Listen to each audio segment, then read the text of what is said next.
Cody, you look kind of troubled today. What's going on? You know, man, I've had some time to reflect, out here, and I've been enjoying the beach. I've been enjoying a place I once lived. Paradise on earth. Right? Yeah. And I was thinking about how tough it is to truly communicate with another person. Because you're not really ever truly communicating with somebody. You're not?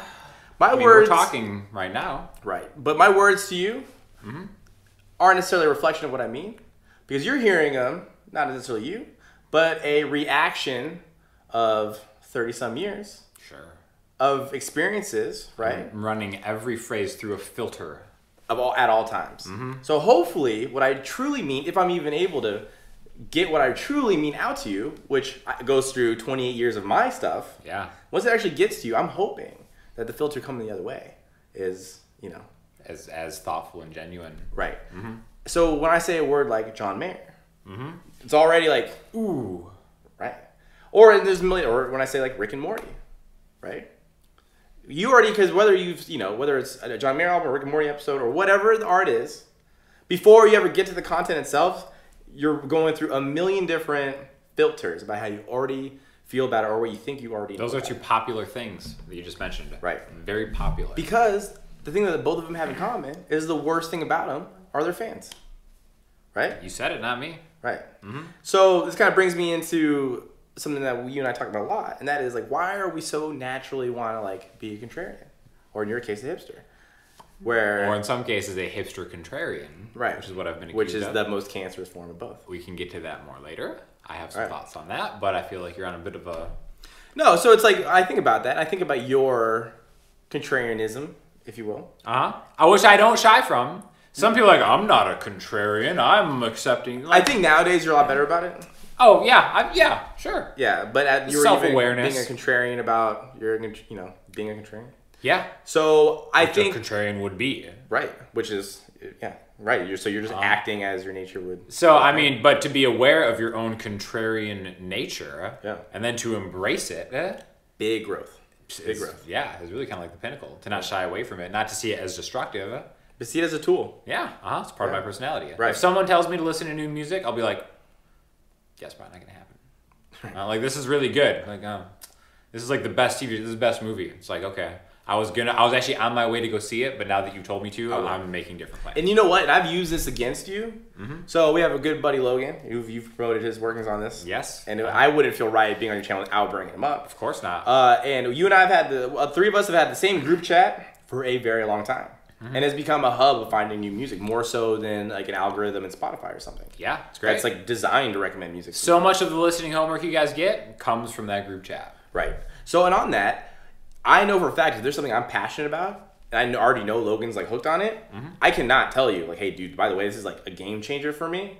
I'd just be like, hey, what do you guys think of this? Yeah. Okay? Question mark. And then you're like, dude, this is like awesome. I'm like, you fell right into my trap. Yeah. It's not like listen to this. I would never do it. Right. It's a challenge. Yeah. Like what? It's almost like you're playing to my ego first. Oh, of course. I need to hear your feedback on this music because that's important. Could you please explain this to me? Yeah. Okay. And then you're like, and then I always get like a really like detailed response. But I'm like, hey, this is like changing how I feel about R&B right now or whatever. And you're like, yeah, it sounds like Kenny G's about a solo on it, which is an actual quote from the text. Yeah, that is pretty good because it sounded a lot like that. Nothing like it. But anyways, we're talking about the differences between a hipster and a contrarian, and what makes a hipster contrarian also, which I've been wrongly accused of being, I think, by my nature, because I'm not a hipster. I'm a contrarian that has daywalker hipster tendencies. Who wears like chambray toms. But I'm not, okay, I don't wear the chambray toms all the time. First of all, just the fact that you understand how much you know about chambray toms, you probably know the differences between the chambray toms models that you claim not to be so. You also live in Austin, Texas. You know the minute differences between different cold brews. You're wearing these glasses in the crux of your shirt right now, and you have like the sleeve, which is very, very nice, but it's not the first time I've seen something like that. Of course, and it won't be the last, my man. That's true. That's true. And, but again, I've never shied away from that. I embrace Austin, Texas is what it is. To me, it is my oasis in an otherwise interesting state. Notice how he took all the personal attacks and transfer them into the city. Right. It's not about me. It's about the city I live in. I'm a living reflection of my environment, as I thought we all were. Wow. So I think you're way more hipster than I am. That's probably true. For sure. But I'm more of a contrarian, probably. But I feel like I'm really open to, like, now more than ever, I'm more open to, like, the mainstream stuff than I ever was before. And, like, I think there was a time when I was, like, in a pop band. We Have Castles. That's true. To this day, like, some of the best produced stuff I've ever been a part of. And I think that experience, being in a band with those kinds of people who are, like, so artistic but still open to the mainstream, like, really open to my eyes. Like, you know what? There's a reason why some of this kind of makes it through. It's not just because it's part of some, like, agenda. Like, yeah, some of it's, like, really good. So why is the contrarian thing so strong with people of a certain artistic ambition? Yeah, because I can tell you why. Because I think the thing that the driving force in a lot of people who are artistic or creative, whether you're a musician or you want to push a graphic novel out or have a podcast or whatever it is that you think that what you're doing deserves to be out there and make its way through the zeitgeist and be its own thing uniquely, right? So for you to be like, hey man, you would really love this show, you're immediately saying you belong in this mass that you think you actually creatively and ambitiously are not a part of. In fact, you think you have a creative statement to make that is a cut away from that and maybe even a cut above it. So, and especially if you're a creative person, that is your driving force in life, is to do that thing. And now you're saying, you would love to be a part of this. And I'm like, would I? Yeah. And I very well may. And sure, of course. Probably would.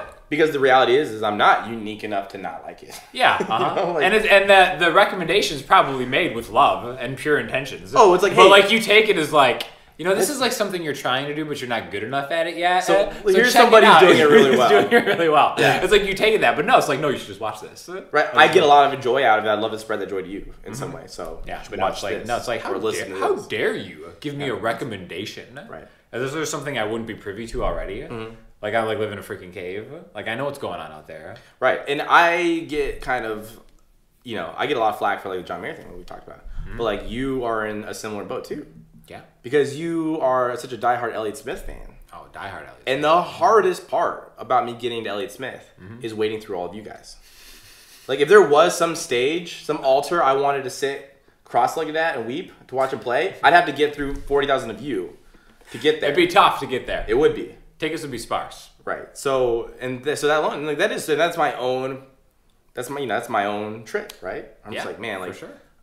If I like him, am I somehow now this? That's it. You become it. It just becomes part of who you are. It changes you as a person. Right. I don't know if I'm ready for that. But the reality is, it's like there have been times when something would come up. I'm like, oh, this is like fantastic. And it's always an Elliott Smith thing. Yeah. So it's like at the core of it, like in a vacuum, somebody's like, listen. Or, okay, nobody's even saying listen. Like that's kind of defeats the purpose too. Right. Yeah. There's nobody inviting it. It's just on. And I'm just like, oh, wow, this is a wonderful piece of music and expression. Like I want to be a part of this as much as I can.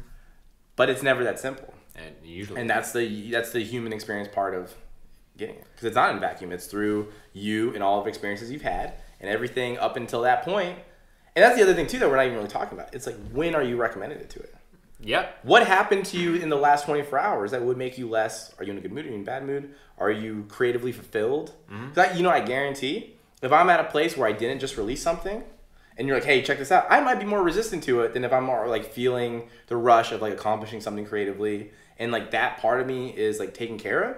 So I'm not projecting the insecurity of that not being done on any other experience. So like that's a reality too. It's like, where actually are you in your life where you could be receptive to hearing something that's really, really good? And that's why when it hits you the hardest, I liken it to like when a doctor is giving you a shot.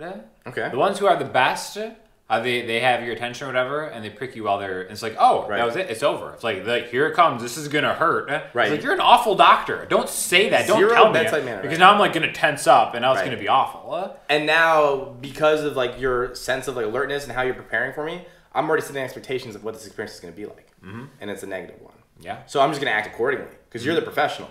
So if you're telling me this is a thing I need to worry about, like I'm gonna worry about it. Yeah. Or this is a thing that I should prepare for. But if you're just talking about, you know, the Niners and you just yeah, like I think one of the best things that I think you can experience for an artist that you really love is when you hear an interpretation of that in a different medium. Like I was listening to the new Chris Thile album that he did is like just a bunch of covers. I think it's him and Mehldau. Oh, Do you know about that? Yeah, Chris Thile. Yeah, yeah. Bunch I of think guys. it's Thile, actually. Is it Thile? I believe, yeah. I think I was corrected on a previous video on how to do that. I know a dude who recorded this guy. Uh-huh. Voice Thile. Hey, whatever. All right. Whatever. The dude. And I was like, okay, this is pretty cool. An Elliott Smith cover of Independence Day. I didn't even know was on it. It just came up and it just like hit me. I'm like, oh my god. That is like, one of my favorite so songs good. off the record. Yeah. Because it's one of my favorite musicians Mm-hmm. and one of my favorite pianists Yeah. doing a record together. And by the way, this is a weird segue. I didn't expect this going this way. Right. Two musicians who like I respect to no end Uh-huh. in their own respects and like for different reasons. And then they just popped up on my Spotify feed. Like they did a record together. I'm like, what is going on? Yeah, I had no idea that was coming. It's Yeah. like, oh. That whole album is like really, really good. So. Check that out. You know what? I'll link you all to that. Go listen to it. Go listen to that. But if there's other piano playing you might want to listen to, other than Brett Mehldau, I'll also probably link to that as well. And you know what? Yeah, I'll link you to that. It's by this guy named Cody Cook. Don't just listen. I mean, I'm interested to hear your feedback on it. I would love to hear what you think about it. Yeah. Go listen to the Mehldau stuff. For sure. That's Go listen cool. to that. Go listen to that. But the Cody Cook stuff, I would love to hear what you guys What you think. think about it. I'd love for you to tell me what it means. Yeah.